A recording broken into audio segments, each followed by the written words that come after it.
You got away from me again. Well, I'm slippery today. Okay, well, how about this one then? One-man business.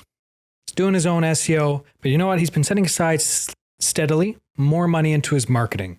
At what threshold does he start thinking to himself, I need to bring in a SEO and marketing company or agency to work with me? Is it when he's putting in $250 regularly? Is it when he hits 1,000, 2,000, 5,000? What point do they come to you? Yeah, I think the monetary question is important, but I think the bigger question is really, are they ready to hire? Because if they're not ready to hire, if they're not ready to scale, then SEO isn't really the right avenue for them to begin with. But if they are ready to hire, if they're like looking like, hey, I've been doing this one-man show for a while, I'm ready to hire a second person to replicate what I do, I'm ready to hire a team, I'm ready to start building, then SEO is going to be really crucial for that because you're going to start getting in a lot of leads from Google being at the top. And when you're ready to start hiring, you're going to be ready to start getting more business. Interesting. Have you found that that's historically what tends to happen with your clients?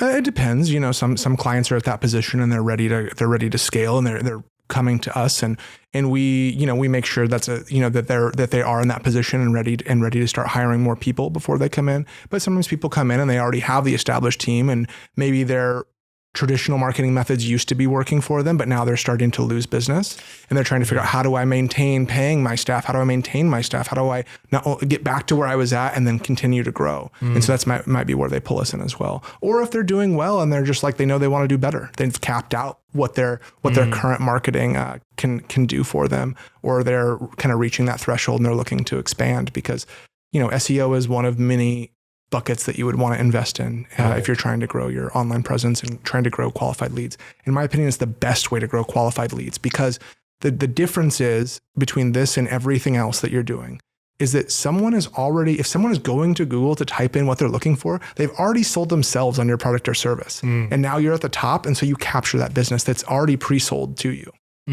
That's a good way to frame it. Yeah.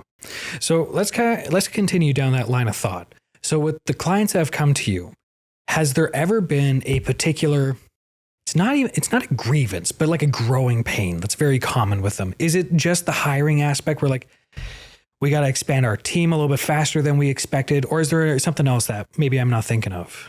Yeah, I think growing pains are kind of individual by, different CEOs kind of, different like heads of companies have different growing pains. Some people really love the work, the hands-on work, and they don't want to deal with the client-facing stuff. They don't want to necessarily deal with the scheduling and all that. The admin work is really the headache for them. And there's others that come in and they're like, I actually love the admin work. I love being at a desk. I love just interacting with the clients. And I don't want to go get my hands dirty anymore. I want to sit behind a desk and, not get my shirt gross every single day. The different people have those different growing pains. And I think that those, I think that it's pretty individual on what that might be.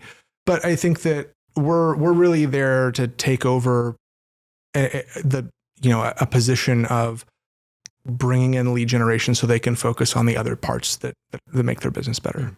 You're allowing them to capitalize further on their own strengths. Yeah, absolutely. Right. Okay. Well, you guys have talked pretty often about how SEO, it is a long-term game, but at the same time, it doesn't have to be a long way for results. Right.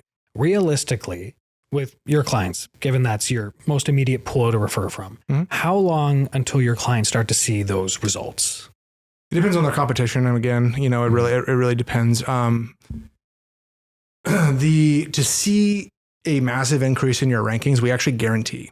We'll guarantee that you'll see a massive increase in your website's rankings within 100 days, or we'll give you your money back. All right. So that, that could be what that means for each business is kind of individual. And we would have to kind of have that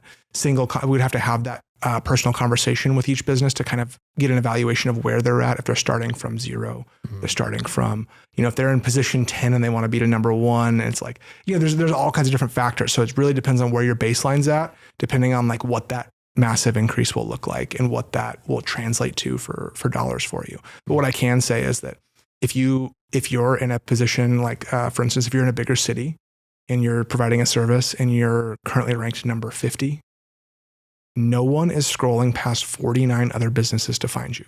It's not happening. It's true. Well, how many times do people actually go to the second page of Google search results? Yeah, second page is low. People rarely make it past the third one. That's the drop off from 3 to 4 is large, and the drop off from 1 to 2 is enormous. Just the first to second position is a huge difference.